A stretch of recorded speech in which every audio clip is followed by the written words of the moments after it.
प्रेमानंद जी महाराज के दरबार में सज्जन की उपासना को गजेन्द्रस्य कृत्तिं वसानं वरेण्यं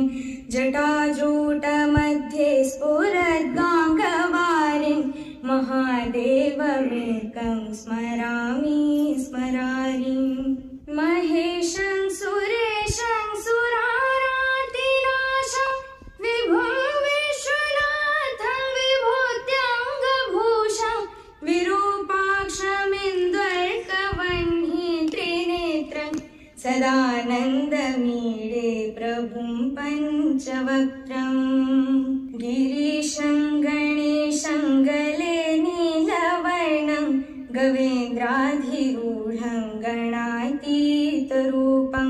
भवं भास्वरं भस्मनाभूषिताङ्गं भवानी कलत्